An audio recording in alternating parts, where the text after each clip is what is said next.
Nós vamos abrir a palavra do nosso Senhor no Evangelho de Mateus, capítulo 15, seguindo com a exposição deste Evangelho. Chegamos hoje ao versículo 21 e vamos ler até o versículo 28. Mateus 15, 21 a 28. Partindo Jesus dali, retirou-se para os lados de Tiro e Sidom. E eis que uma mulher cananeia que viera daquelas regiões clamava: Senhor, filho de Davi, tem compaixão de mim. Minha filha está horrivelmente endemoniada. Ele, porém, não lhe respondeu palavra. E os seus discípulos, aproximando-se, rogaram-lhe: Despede-a, pois vem clamando atrás de nós. Mas Jesus respondeu: Não fui enviado senão as ovelhas perdidas da casa de Israel. Ela, porém, veio e o adorou, dizendo: Senhor, socorre-me. Então ele respondendo disse: Não é bom tomar o pão dos filhos e lançá-lo aos cachorrinhos. Ela, contudo, replicou: Sim, Senhor, porém os cachorrinhos comem das migalhas que caem da mesa dos seus donos. Então lhe disse Jesus: Ó mulher, grande é a tua fé, faça-se contigo como queres. E desde aquele momento, sua filha ficou sã. Nós vamos orar ao Senhor. Santo Deus, abre o nosso entendimento, clareia, Senhor Deus, a nossa compreensão a respeito do Teu Evangelho. E faz com que cada palavra aqui seja direcionada ao coração daqueles que são Teu povo, para exortar, orientar e animar, Senhor. Para aqueles que não Te conhecem, Senhor, os redime, os cura, os salva e os livra do inferno. Abençoa esta pregação para o louvor da Tua glória, em nome do Teu Filho. Amém. Como é que você reage quando recebe um não? Nem sempre é fácil ouvir uma negativa. Desde pequeno nós somos tratados a ouvir não. É difícil, é contra a nossa natureza, é algo que machuca, porque nós queremos sempre ouvir o sim. Você pede alguma coisa aos seus pais e você quer que eles digam sim. Mas é necessário, e nós sabemos disso, que eles digam muitas vezes não, que eles neguem, que até mesmo quando algo é possível nos dar, é preciso dizer não para que nós aprendamos com isso. Que na vida muitos nãos vão ser nos dados. E com isso eu vou sendo treinado. E com isso eu vou amadurecendo na minha vida.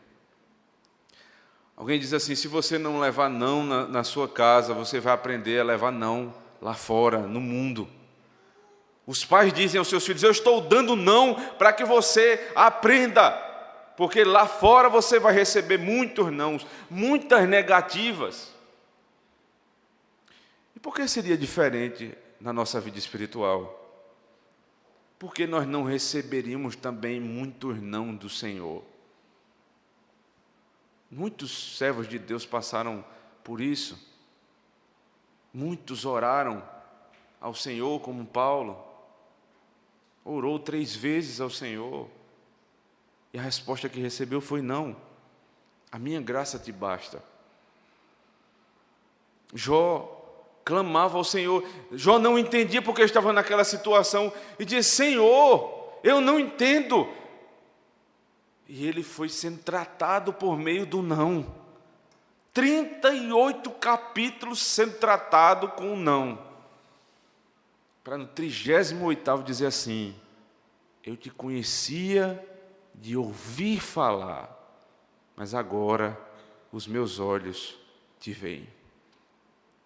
E é assim que Deus vai tratando o crente. Nós vamos amadurecendo na fé por meio dos nãos que Deus nos dá. Nós pedimos algo e nem sempre Ele diz sim. Muitas vezes Ele manda esperar, outras vezes Ele diz não, outras vezes Ele nos dá. E em cada uma dessas respostas há a bondade de Deus revelada à nossa vida. O evangelista Mateus é muito sábio quando coloca a história da mulher cananeia justamente depois do encontro que Jesus teve com os escribas e fariseus. Porque ele vai tratar da fé dessa mulher e ele vai fazer com que essa mulher amadureça na fé, fazendo uma ligação entre a fé da mulher cananeia e a fé falsa dos escribas e fariseus. Porque a fé que não provém de Deus, a fé que é a fé em mim mesmo, a fé que é a fé no ídolo, não aceita não como resposta. Mas a fé que provém do Senhor, ela se submete à vontade do nosso Deus. Aqui, exatamente nesse ponto, nós vamos ver que há um contraste entre escribas e fariseus e a mulher cananeia. Não simplesmente pelo fato de um nascer em Jerusalém, um nascer em Israel e outro nascer fora. Só isso já nos diz muita coisa, porque veja, a comparação que está sendo feita no início do capítulo, verso 1 ao verso 20, é com pessoas que conheciam muito a respeito da palavra de Deus. Entenda bem esse contraponto que Mateus está nos dando aqui. Você tem escribas e fariseus que eram mestres da lei, que aprenderam muito a respeito das promessas de Deus, intelectualmente, mas que não aprenderam na sua vida. A fé deles não era madura, não era uma fé genuína, porque sempre que se confrontavam com o Senhor, não se submetiam à sua vontade. Quem aparece agora? Uma mulher desconhecida, uma mulher cananeia, vinda lá de Edom, um povo que era inimigo do povo de Deus. E Deus, Cristo, prefere deixar os escribas e fariseus e começar a conversar com essa mulher. Esse contraponto fica muito claro, e Jesus já havia ensinado essa necessidade de deixar para trás quem não quer aprender. Veja, o versículo 14 do capítulo 15 diz assim: deixai-os, são cegos, guias de cegos. Ele está dizendo aos seus discípulos: não insistam com esses homens, eles não querem aprender, deixai-os. Um comentarista diz assim: é como se ele estivesse colocando em prática o que ele já ensinou em outra oportunidade. Sacudi o vosso pé. A casa que não recebe a palavra de Deus, sacuda o vosso pé.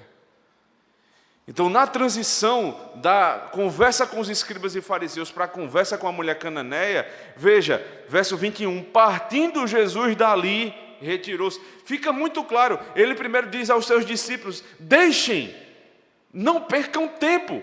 Depois o texto diz assim: partindo dali, ele simplesmente deixa para trás os escribas e fariseus. É interessante, irmãos, porque em muitas situações nós queremos mudar a concepção que alguém tem a respeito de Deus. E isso, de fato, revela uma preocupação que nós temos com a alma do nosso próximo, em pensar da seguinte maneira: como ele pensa de maneira equivocada, ele pensa como alguém que não crê no Senhor, então eu vou tentar aqui usar daquilo que Deus me deu para mudar a cabeça dele. Só que nem sempre é possível. Você tenta uma vez, e você tenta uma segunda vez, e você só recebe o não daquela pessoa. Então, aquela é uma pessoa obstinada naquela fé equivocada que ela tem. Não cabe mais a mim. Eu vou aprender com o Senhor, eu vou me retirar dali e vou entregar nas mãos do Senhor. Porque a insistência muitas vezes não demonstra sabedoria, não demonstra que nós estamos fazendo algo que Deus mandou, demonstra o nosso próprio orgulho, porque nós queremos ganhar aquela pessoa pela força. Esse não é o ensino do Senhor Jesus Cristo. Ele disse aos discípulos: deixem. Ele mesmo os deixou. E ele foi partir para uma mulher que queria ouvir a pregação da palavra. Por que eu digo isso? que ele foi partir para essa mulher? Porque há indicativos muito claros para onde ele foi. Veja, você tem até mesmo as cidades, né, a região para onde Jesus foi. Verso 21. Partindo Jesus dali, retirou-se para os lados de Tiro e Sidom. É interessante porque no capítulo 11, no verso 21, é dito pela própria boca do Senhor Jesus Cristo que se Tiro e Sidom, né, assim como Sodoma e Gomorra, tivessem ouvido a pregação da palavra, eles teriam crido. E ele fez um parêntese lá com os escribas e fariseus. Agora, novamente, está sendo colocado na prática. Tiro e Sidom, veja, não exatamente a cidade, mas a região vai ser evangelizada. Especialmente uma mulher vai ser evangelizada. E ela vai crer, enquanto aqueles escribas e fariseus que tinham uma história na fé, não criam salvificamente. Não criam salvificamente. Pessoas que conhecem a lei muito bem. Pessoas que nasceram na igreja. Pessoas que cresceram na igreja. Pessoas que manejam muito bem a palavra de Deus, mas não creem. Então vem uma mulher, né, de Canaã, fora da aliança, para dar uma lição naqueles homens da lei. Como é que vai começar essa história? O verso 22 diz assim: e eis que, veja, essa expressão, eis que, né, no texto da Escritura, na própria teologia bíblica, você tem aqui uma expressão como de surpresa. Né? O narrador ele tem alguns recursos que não são os mesmos, por exemplo, de um filme. No filme você consegue focar rapidamente uma pessoa, você muda de cena, você muda de foco. Aqui o narrador não tem esse recurso. Como é que ele faz? Ele usa de artifícios literários. Um deles, para chamar a minha atenção, é justamente esse. Diz assim: e eis que, ou seja, aconteceu, enquanto os escribas e fariseus não davam ouvidos ao Senhor, e eis que surgiu uma mulher. Que mulher era essa? Vem a identificação de onde ela procedia. Uma mulher cananeia. Cada informação na narrativa é imprescindível. Não é uma mulher, é uma mulher cananeia. Ou seja, é uma mulher que não conhecia, né, com profundidade ao Senhor. É uma mulher que ouviu falar que existia um homem que curava, um homem que tinha compaixão, um homem que ressuscitou mortos, um homem que fez o vento parar, o mar parar. Então, com base nessas informações, do que ela ouviu dizer, ela vai procurar o Senhor. Qual é o problema dessa mulher, ainda no verso 22? Que viera daquelas regiões. Que regiões? Tiro e Sidom. Então fica muito claro que o narrador quer nos trazer essa informação. Ela é de fora da aliança. Ela não conhecia a fé. Mas o que é que ela faz? Ela vem daquelas regiões e clamava: Senhor, filho de Davi, tem compaixão de mim. Minha filha está horrivelmente endemoniada.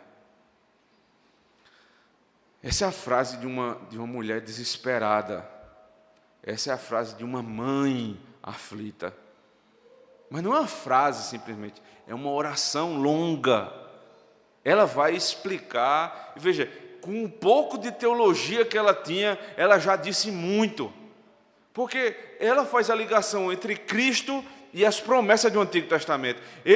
Ela a chama de filho de Davi. Ou seja, ele é o Messias. Ela não tinha mais dúvida a esse respeito. Enquanto os escribas e fariseus nunca consideraram Cristo como Messias, essa mulher com poucas informações disse: ele é o filho de Davi. Ele é o ungido de Deus, o prometido para Israel. Então ela sabia que essa promessa também foi dada a Israel em particular. Ela sabia que a compaixão primeiro era para os de Israel, mas ela não deixou de orar. E ela vai buscar do Senhor, né, um aspecto do seu caráter. Ela diz assim: tem compaixão de mim. Tem compaixão de mim. No momento de grande tribulação, irmãos, quando A nossa fé é provada no mais profundo da nossa alma. Quando não há mais solução alguma, quando não há recurso a procurar, quando não tem como investirmos em mais nada e nos achegamos aos pés do Senhor Jesus Cristo. A nossa oração é assim como a dessa mulher. Naquele momento você não está preocupado, né, com o que você vai citar para Deus, uma frase muito bem posta, né? Você não está preocupado ali com instrução, você não está preocupado ali como você vai estruturar as suas palavras, você simplesmente quer uma coisa do Senhor. Senhor, tem compaixão de mim. O que ela mais precisava era que Deus, encarnado em Cristo Jesus, tivesse compaixão dela. A filha dela estava endemoniada, ou seja, completamente possessa por um espírito maligno. E ela vai interceder pela filha, aos pés daquele que é o Senhor da compaixão. O que é que ela poderia esperar? Ela podia esperar que Jesus respondesse e resolvesse a sua causa. Ela estava aflita e o maior desejo do coração era a libertação da sua filha. Esse é um ponto interessante a respeito da oração das mães. Pelo que ora uma mãe? Pelo que ora um pai a respeito do seu filho? O que é que ele quer do seu filho? Veja, não se toca aqui no assunto em relação à condição social da filha. Isso é irrelevante. Ninguém sabe se ela é casada. Ninguém sabe como é que é o marido dela. Ninguém sabe quantos filhos ela tem. Ninguém sabe se ela é rica ou pobre, se ela tem emprego, se ela está desempregada. Nada disso é importante nesse momento, porque o que mais importa agora é saber, Senhor, o Senhor vai libertar a minha filha? Do que importa saber uma mãe ou um pai que o filho é muito bem casado, e o filho tem angariado muitos bens, é um homem de sucesso, a sociedade o respeita. A filha é uma grande profissional na área dela, reconhecida, vista por todos. E nisso vai ganhando uma proporção que você diz assim, veja como ela é uma moça bem-sucedida, veja como é um rapaz de respeito. Mas para uma mãe crente, nada disso faz sentido quando sabe que o seu filho não está nos caminhos do Senhor. Não faz sentido nenhum. É por isso que o texto não fala da condição social, o texto não fala da vida familiar daquela mulher. A única preocupação é, o Senhor vai libertar a minha filha? Se você é pai ou mãe e não faz esse tipo de oração pelos seus filhos, eu queria lhe exortar a mudar o conteúdo da sua oração. Essa é uma oração diária que os pais precisam fazer pelos seus filhos. O mundanismo entrou tanto na nossa geração que você vê os pais crentes, quando vão falar a respeito do filho, dizem assim, meu filho é um grande advogado, meu filho é um empresário, é dono daquela loja, ele faz isso. Mas você não tem uma palavra a respeito da vida espiritual dele.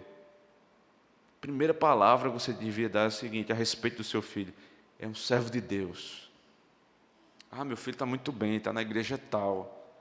Ah, lá ele é um homem, né, respeitado, lá ele serve a Deus. Ele tem uma família que está toda na igreja. Então esse é o orgulho de uma mãe. O orgulho de um pai e de uma mãe não é saber se o filho ganhou a terra e perdeu o céu. Palavras do Senhor Jesus Cristo. De que vale ganhar todo esse mundo e perder a sua alma? A oração dessa mulher é a respeito da vida espiritual e não simplesmente daquilo que ela pode ganhar no mundo. Então vem a resposta de Jesus, ou a ausência da resposta. Veja, Verso 23. Ele, porém, não lhe respondeu palavra. Que texto intrigante, irmãos. Jesus não respondeu palavra. Como pode um pastor de ovelhas não ouvir o grito da ovelha necessitada? Como pode o Deus que se diz misericordioso não responder palavra a uma mãe aflita? Como pode? Eu fui até os pés do Senhor e eu disse a Ele: tem compaixão de mim, filho de Davi. E Ele não me disse palavra. Nada. Como é que eu vou entender essa resposta do Senhor? Eu preciso entender que, em primeiro lugar, Jesus não é como um homem. Jesus conhecia o coração dessa mulher. Então, o que Jesus está fazendo aqui é testando a fé daquela mulher. Porque, no final, o que vai ser exaltado dela é a fé. Ou seja, todo o transcorrer da narrativa diz respeito à fé dela. O grande ponto aqui é se ela tem fé ou não tem. Mas não só isso, é o amadurecimento da fé dessa mulher. Então, Jesus está testando, né, a qualidade da fé dessa mulher. Em segundo lugar, procure nas suas orações mais ardentes e naquelas situações mais difíceis, quando foi que Deus foi mais glorificado? Quando, na primeira oração, Ele lhe respondeu? Quando isso acontece, irmãos? Rapidamente nós damos graças a Deus, glória ao Senhor, ficamos alegres. Pouco tempo depois, não damos mais valor àquele benefício. Mas as orações que são mais perseverantes, aquelas que demoram mais tempo, são elas que nós nunca mais nos esquecemos. Então, para que Deus seja glorificado, muitas vezes é necessário que Ele não nos responda palavra, que Ele fique completamente em silêncio. Por outro lado, isso machuca o coração. Porque parece o seguinte: essa mulher só se chegou aos pés do Senhor Jesus Cristo porque ela ouviu falar de quem Ele era, o que Ele fazia. E quando ela ora ao Senhor, quando ela se dirige ao Senhor e não recebe palavra dEle, é como se ela dissesse assim, como o salmista no Salmo 73, eu sei que o Senhor é bom, mas parece que comigo foi diferente. Eu sei que Ele tem demonstrado bondade para com os outros, mas comigo não é assim. E parece que nós estamos sendo preteridos de Deus, sendo colocados de lado por Deus. Deus é bom com todo mundo, mas na minha casa não. Eu olho para a casa do meu irmão de lado e parece que tudo vai bem, mas na minha casa as coisas não vão bem. E o Salmo 73, num determinado ponto, no verso 16, diz assim: eu quase resvalava meus pés. Ou seja, ele quase se desviava do caminho. Ele quase saía do caminho, porque foi olhar para a situação do seu irmão. Então lá na frente ele diz assim: mas então atentei para o fim dos ímpios. A misericórdia de Deus não se dá simplesmente na minha situação que eu vivo hoje, mas naquilo que está prometido na eternidade. Se você olha para hoje, você se desespera. Se você olha para a eternidade, você tem esperança. Então essa mulher não recebeu palavra do Senhor. Deus parece ser maravilhoso conselheiro, bom pastor, um homem de compaixão, mas parece que não é assim comigo.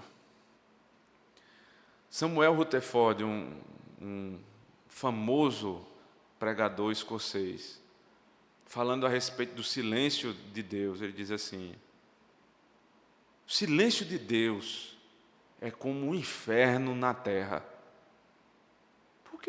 Por que o inferno na terra? Porque o que é o inferno, senão a ausência da palavra de Deus? O que é o inferno, senão a ausência da presença, de compaixão de Deus? Então, se eu oro e Deus não me ouve, então o inferno chegou na minha vida. Essa é a pior situação para o crente, quando Deus não ouve a nossa oração. Esse é o pior estado da nossa vida. Então nós deveríamos sair, né, como aquela mulher do livro de Cantares. Quando ela percebe que o seu amado não lhe responde, quando ela canta e ele não responde, quando ele desaparece, ela sai pelas ruas desesperada, buscando o seu amado. O silêncio de Deus não é para que eu silencie, mas é para que eu o procure. O silêncio de Deus não é para que eu fique, né, parado, não é para que eu largue de mão, mas é para que eu procure o meu amado. Porque eu não vou descansar enquanto ele não falar comigo. O silêncio de Deus é o inferno na terra. Mas então vem a insistência dessa mulher. Veja o verso 24. Mas Jesus respondeu. Aliás, a segunda parte do verso 23, ele diz assim: e os seus discípulos, aproximando-se, rogaram-lhe: despede-a, pois vem clamando atrás de nós. Mas Jesus respondeu: não fui enviado senão as ovelhas perdidas da casa de Israel. Ela, porém, veio e o adorou, dizendo: Senhor, socorre-me. Então ele respondendo disse: não é bom tomar o pão dos filhos e lançá-lo aos cachorrinhos. Em primeiro lugar, você vê aqui uma atitude dos discípulos. Jesus não quer conversar com essa mulher, então eles só conseguem ver o exterior, né, das atitudes de Jesus Cristo. Então eles dizem assim: ela está lhe importunando, Senhor, despede-a, deixa ela para trás. Eles não entenderam o que estava acontecendo ali. Jesus estava tratando com aquela mulher, testando a fé dela, e os discípulos dizem: deixa ela para trás. A igreja muitas vezes quer deixar o povo de Deus para trás. Ele não quer ouvir, ele não quer seguir conosco, deixa para trás. Quando Deus muitas vezes está tratando com uma pessoa de maneira específica. O conselho de uma igreja, os pastores de uma igreja precisam ser sensíveis a esse respeito. Deus não trata conosco no atacado. Ele vai tratar individualmente. Não pode despedir de toda forma. Não pode ser tão fácil assim. Nós não lançamos fora os filhos de Deus assim. Nós temos que lutar por eles. E essa mulher não desiste. Despede. Então Jesus diz: agora eu vou responder. A primeira resposta já foi uma espécie de rejeição, mas nada comparado com a segunda. Porque na segunda ele diz assim: não fui enviado senão as ovelhas perdidas da casa de Israel. Que rejeição é essa? Veja, não é da natureza do meu ministério salvar os de fora, mas principalmente os de dentro. Cristo era considerado o ministro da circuncisão, porque Paulo vai ser, né, o ministro daqueles que estão fora da circuncisão. Mas Cristo, ministro da circuncisão, de dentro da aliança. Essa mulher não se intimida com isso. Veja, ela vai mudar a oração, mas ela não para de orar. Na primeira oração foi uma oração longa: filho de Davi, tem compaixão de mim. Minha filha está horrivelmente endemoniada. Agora veja o verso 25. Ela, porém, veio e o adorou, dizendo: Senhor, socorre-me. Ela foi chamada de cão, porque Jesus disse assim: não é justo, não é lícito que eu tire o alimento, o pão da boca dos filhos e lance aos cães. O que é que Jesus está dizendo aqui? Quando você lê, por exemplo, Filipenses capítulo 3, você vai ver lá: acautelai-vos dos falsos profetas, acautelai-vos dos cães. Os cães eram aqueles de fora da aliança, os gentios, né? E lá Paulo está falando a respeito daqueles que dizem que se converteram, mas ainda são cães. E cão ali não é simplesmente um bichinho bonitinho que você guarda em casa e você cuida, mas é aquele cão sarnento, aquele cão que é cão de rua. Essa mulher comparada a um cachorrinho, a um animal, que estava largado. E ela continua orando insistentemente. Veja o verbo que foi usado lá na primeira oração, clamava, né? E depois no verso 25, dizendo, dá a ideia de continuidade. Você imagina toda essa procissão com o Senhor Jesus Cristo, os discípulos, uma multidão acompanhando, e aquela mulher, né, insistentemente, Senhor, filho de Davi, tem compaixão de mim, Senhor, socorre-me. Era uma espécie de ladainha que aquela mulher toda hora ficava falando, a ponto dos discípulos dizerem, deixa essa mulher de fora. Mas assim a oração do crente, ela precisa ser persistente. Porque Deus diz um não, porque Deus se cala e você continua sendo tratado ali, porque a causa é nobre, eu não vou sossegar enquanto Ele não me ouvir. Exatamente isso o que essa mulher faz. Então, por que Jesus trata ela como um cão e diz que não pode dar, né? Veja, eu não posso dar o pão dos filhos e lançá-lo aos cachorrinhos, a animais impuros. O comentarista puritano, né, ele diz assim, as regulamentações especiais e os privilégios da igreja são o pão dos filhos, e não devem ser prostituídos devido aos ignorantes e profanos. A caridade comum deve ser estendida a todos, mas as dignidades espirituais são apropriadas à família da fé. Portanto, a admissão promíscua a elas, sem distinção, desperdiça o pão dos filhos e é como dar aos cães as coisas santas. O comentarista está fazendo aqui um comentário abrangente a respeito do que é o pão. Em primeiro lugar, o pão é dado a quem? Aos filhos. Quem são os filhos? Aqueles que participam do reino de Deus. Então o pão deve ser dado a esses. O que é o pão especificamente? Todos os benefícios da aliança. Quais são esses benefícios? O cuidado, o exercício da misericórdia, o pastoreio, a pregação, particularmente e prioritariamente, tem que ser dados àqueles que são da aliança. Por exemplo, eu não vou começar ajudando de fora, eu vou ajudar primeiro de casa. E de casa, entenda, é o da família da fé.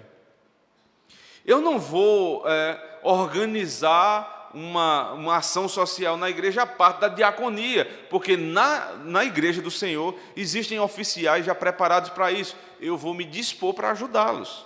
Então, esses são os benefícios da aliança, para que ninguém passe dificuldade no meio do povo de Deus. Mas não são os únicos benefícios. Existem também os benefícios dos sacramentos, os quais alguns irmãos vão poder se achegar daqui a pouco. Ele diz assim, não devem ser prostituídos aos ignorantes e profanos. A caridade pode ser estendida a todos, mas as dignidades espirituais são apropriadas à família da fé. Quem vai cuidar, então, da mesa do Senhor e dos benefícios do reino? O Senhor separou, né, pastores para essa função, que são chamados guardiões do reino. Os presbíteros, eles guardam as chaves do reino de Deus. Então, guardando as chaves, eles têm responsabilidade a esse respeito. Eles vão abrir e eles vão fechar a chave do reino dos céus. Eles carregam essas chaves e a responsabilidade está com eles. Então, eles vão fechar para fazer diferença entre luz e trevas, entre Jerusalém e Babilônia, entre os santos e os profanos. A grande questão é, como eles vão fazer essa diferenciação? Como eles vão saber quando deve dar o pão, quando não deve dar o pão? Como você vai saber quando deve ser exercida a misericórdia, quando não deve ser exercida? Se aquilo ali é para o bem ou se é para o mal? Ora, nós não trabalhamos, né, com o foro interno, ou seja, com a intenção do coração. Porque esse é jurisdição privativa do nosso Deus. Então, os presbíteros da igreja, eles vão trabalhar com a conduta, com a maneira de viver, com a sua atitude no dia a dia. Eles precisam avaliar o foro externo, a maneira como você conduz. Porque o foro interno já é privativo do Senhor, mas foi dada uma indicação de como você vai se achegar a Deus com o foro interno. Paulo, escrevendo aos Coríntios, no capítulo 11, a partir do verso 23, lá na frente ele vai dizer assim: examine-se, pois, o homem a si mesmo, e coma do pão e beba do vinho. Veja, não é examine-se e não coma e não beba, mas é examine-se e coma e beba. Porque não é função do membro, não é função do Filho de Deus, individualmente, se achegar ou simplesmente se privar da ceia do Senhor. É função do conselho da igreja. Então, ele se examina e come. Então, como é que o conselho vai saber, de fato, na prática, a quem dá os benefícios desse reino? A nossa confissão de fé, no capítulo 29, fala sobre a ceia do Senhor. Primeiro, ela vai dizer quem são os responsáveis e a quem foi confiada essa mesa. Eu peço muita atenção dos irmãos, porque nós estamos entrando aqui num tema extremamente interessante, extremamente urgente para a nossa igreja local. A quem foi confiada a ceia? Veja, nessa ordenança o Senhor Jesus constituiu seus ministros para declarar ao povo sua palavra de instituição, orar, abençoar os elementos, pão e vinho, e assim separá-los do uso comum para o uso sagrado, tomar o partir do pão e partir o pão, tomar o cálice dele, participando também, e dar ambos os elementos aos comungantes, e tão somente aos que se acharem presentes na congregação. A quem foi dada essa responsabilidade? Somente aos ministros, eles que vão ministrar a ceia do Senhor. Agora, a admissão à mesa. Veja, ainda que os ignorantes e ímpios recebam os elementos visíveis desse sacramento, não recebem a coisa por ele significada. Ou seja, se alguém se chega à mesa do Senhor, mas esse alguém de fato não é um filho de Deus, e aí eu não tenho como avaliar o foro externo, o foro interno, somente o externo. Se na natureza dele ele não foi transformado, ele pode até tomar do pão e do vinho, mas isso não significa absolutamente nada para ele que não seja sua própria condenação. E no final diz assim: e não podem, sem grande pecado contra Cristo, participar desses santos mistérios, nem a eles ser admitidos, enquanto permanecerem nesse estado. Veja, a quem está sob a responsabilidade à mesa do Senhor? Os ministros, os presbíteros e ministros da palavra do Senhor. Mas quem deve ser retirado? Aqueles que são impuros e profanos. Ou seja, a admissão à mesa, preste muito bem atenção, não é simplesmente de responsabilidade individual, mas diz respeito aos oficiais da igreja. Porque tem sido repetidas vezes dito que a responsabilidade é minha. Ora, se eu tomar e não estiver em plena comunhão com o Senhor, a responsabilidade é minha. Mas o símbolo de fé disse que aqueles que admitem também têm responsabilidade. Acabou de dizer, os que admitem são os pastores da igreja. Então, logo em seguida, você tem, depois do capítulo que fala sobre ser do Senhor, você tem censuras eclesiásticas. Por quê? Porque aqueles que admitem também têm um meio, uma forma coercitiva de fazer com que os irmãos andem em conformidade à palavra de Deus. Quem vai fazer isso? Os presbíteros. Como? Se eles forem membros daquela igreja local. Veja, se eu tenho o capítulo da ceia do Senhor, que vem anterior ao capítulo da censura eclesiástica, o pão que é dado como benefício do reino só pode ser dado àqueles que estão em plena comunhão.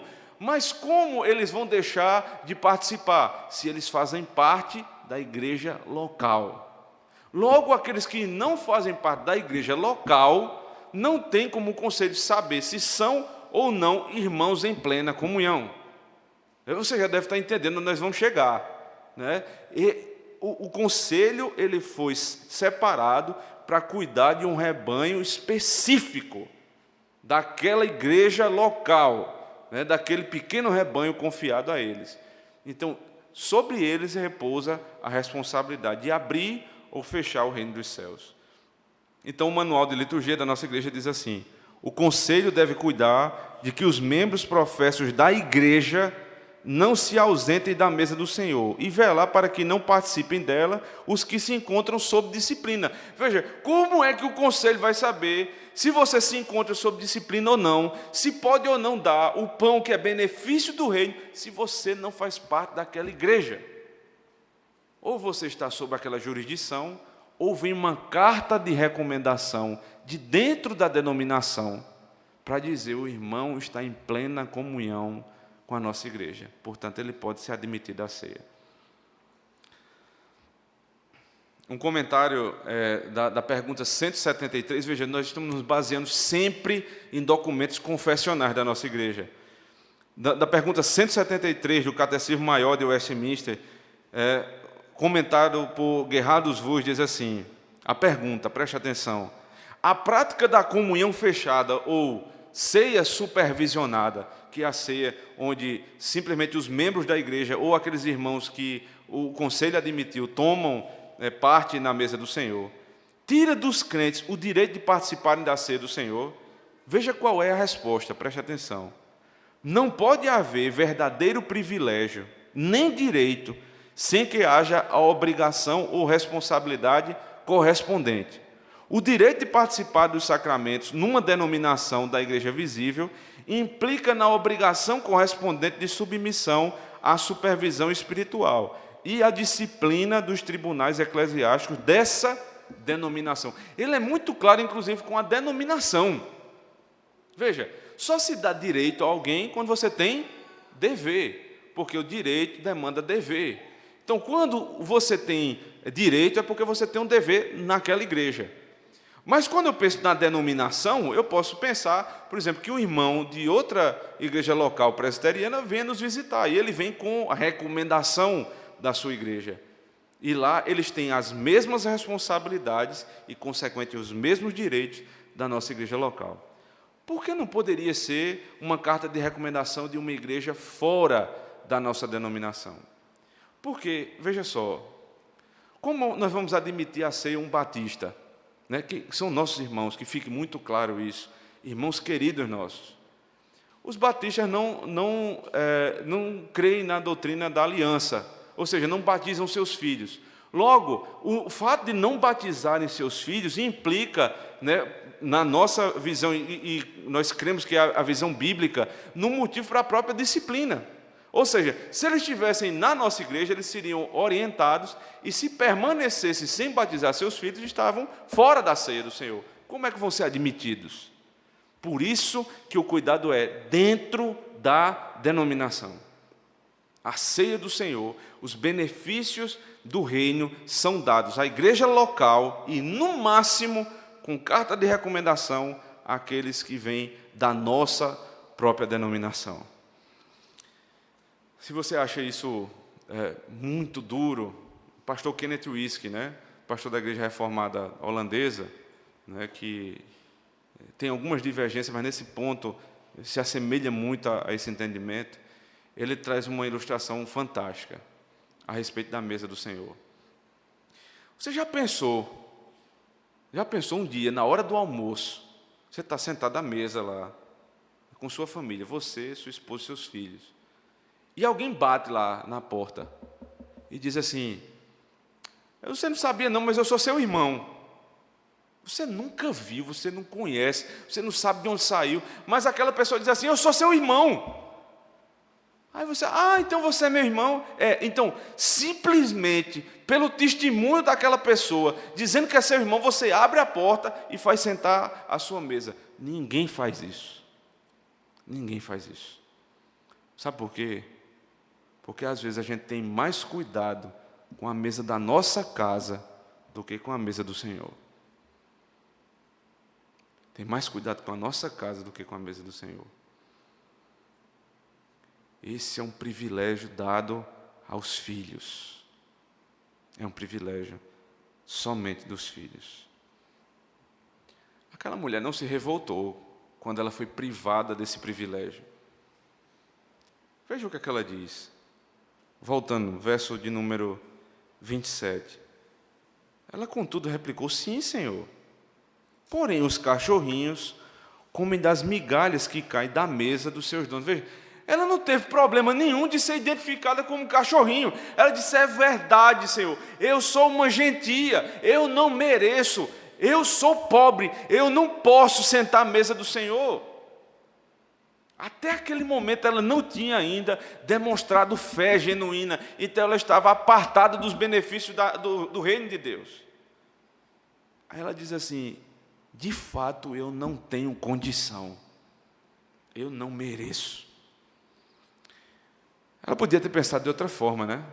Como é que pode? Eu sou uma mulher honesta, eu creio no Senhor, é tanto que eu vim aqui, está vendo? Eu lhe chamei de filho de Davi, eu faço tudo direitinho, eu estou indo até para a igreja ultimamente, eu faço parte de tal igreja, está tudo certinho comigo, como é que o Senhor vai me chamar de cão? Sabe por quê? Ela não tinha professado fé ainda publicamente. Ela não tinha sido inserida no meio dos filhos de Deus. Então ela ainda entende ao ponto de dizer: eu realmente sou um cão. Mas e os cães?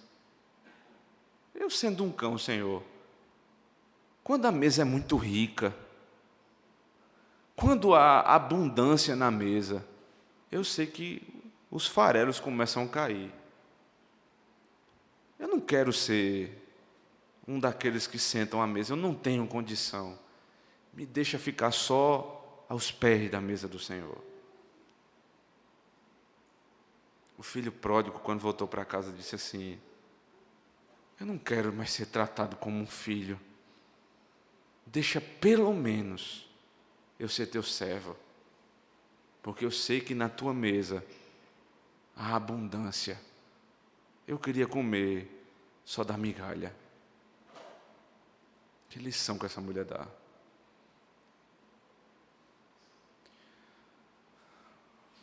Nós crentes, por muito tempo na igreja, começamos a pensar que tempo de serviço na igreja nos dá alguma categoria diferenciada, né, no meio do povo de Deus. Então nós somos crentes de uma categoria tal. Essa mulher diz assim: eu sou exatamente o que o Senhor está me dizendo, mas o que eu queria era simplesmente comer das migalhas que caem no chão. Matthew Henry, mais uma vez, né, sendo citado, fantástico o comentário dele a esse respeito. Ele diz assim: ela se refere à mesa do seu Senhor. Se ela fosse um cão, ela seria o cão dele.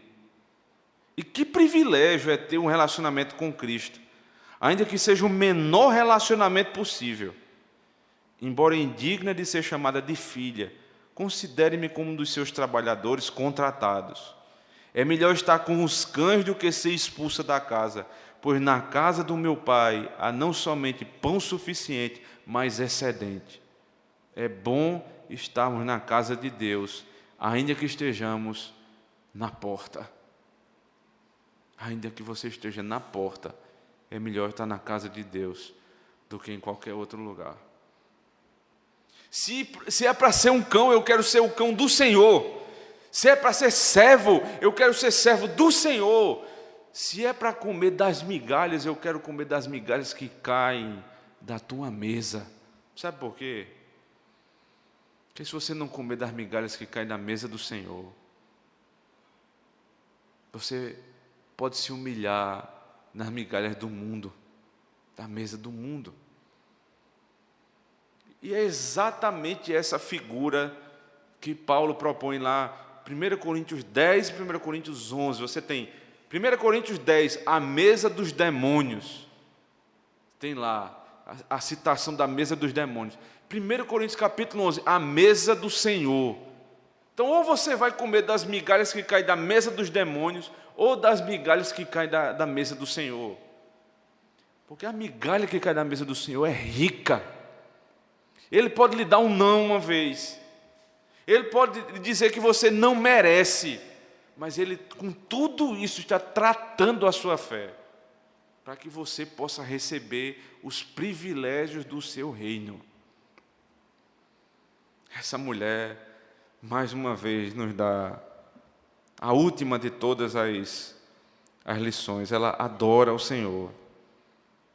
No verso 25, veio e o adorou. E no verso 27, sim, Senhor, porém os cachorrinhos comem das migalhas que caem da mesa dos seus donos. E a última resposta de Jesus é: então lhe disse Jesus, ó mulher, grande é a tua fé, faça-se contigo como queres. E desde aquele momento sua filha ficou sã.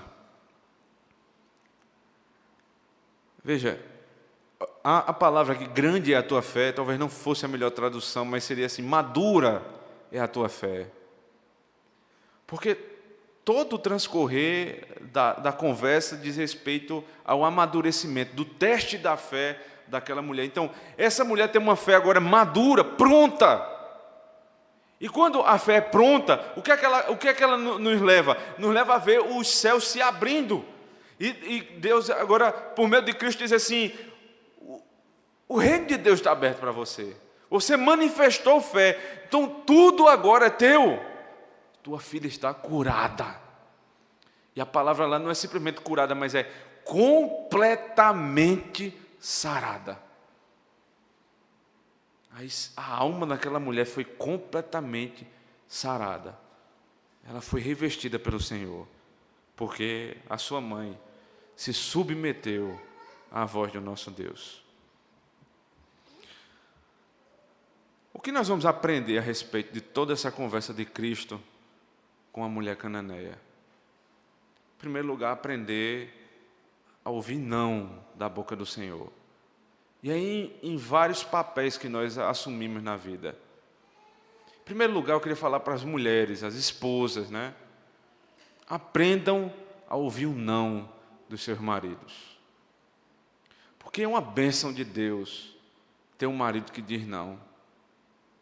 Porque o marido que diz sim, todas as vezes, ele não é como Cristo. Ele não é semelhança do nosso Redentor. Ele precisa dizer não. Mas não simplesmente aprenda a ouvir, aprenda a se submeter ao não dele. Porque se seu marido é um homem crente, se seu marido é um homem que se submete à palavra do Senhor, ele está dizendo não para o seu bem. E o não dele é prova do cuidado do Senhor. Me dirigindo agora às crianças, especificamente, prestem muito bem atenção. Quando seus pais disserem não, não se enfureçam com eles. Mais uma vez, é prova do cuidado de Deus. Porque um bom pai diz não aos seus filhos. Um bom pai disciplina os seus filhos. Porque se vocês não têm não, ou seja, se vocês não têm disciplina, vocês não são filhos, mas bastardos. Dê valor ao não dos seus pais. Quanto aos crentes em geral, aprenda uma coisa. O não de Deus não é um não em todas as situações. Não é um não para lhe ferir, não é um não para lhe machucar, mas é um não para amadurecer a nossa fé. É exatamente isso que Deus quer, amadurecer a nossa fé. Porque somente um recebeu um não do Senhor. Cristo no Getsemane orou ao seu Pai e disse: Senhor, se possível, passa de mim esse cálice. Não foi possível. Ele teve que beber o cálice. E quando ele estava na cruz do Calvário, quando a alma dele gemia por conta do nosso pecado, ele experimentou o inferno na terra, porque ele foi abandonado por Deus. Então ele disse assim: Deus meu, por que me desamparaste? Mais uma vez, Cristo dizendo isso na cruz, eu nunca vou poder dizer a mesma frase. Ele pode me dar um não um dia, mas é para me tratar Ele não está me dando um não para a eternidade, porque para a eternidade em Cristo, Ele já disse sim. Por fim, se você não crê no Senhor, esse é um momento crítico da sua vida. Agora que você foi confrontado com a sua eternidade, a quem você vai recorrer? Peça, clame ao Senhor essa noite para que Deus salve a sua alma, salve o seu corpo, porque Ele não vai dizer não se você for o filho dEle. Ele não vai negar os benefícios do reino se você é um filho dEle. Mas se você permanecer longe dos caminhos do Senhor, a quem você vai recorrer no dia da angústia? A quem você vai buscar? O mundo talvez diga sim para você, mas no final, Deus dirá não. Melhor coisa é buscar o Senhor, o Filho de Davi, e pedir a Ele: tem compaixão de mim. Que Deus nos abençoe, irmãos. Amém.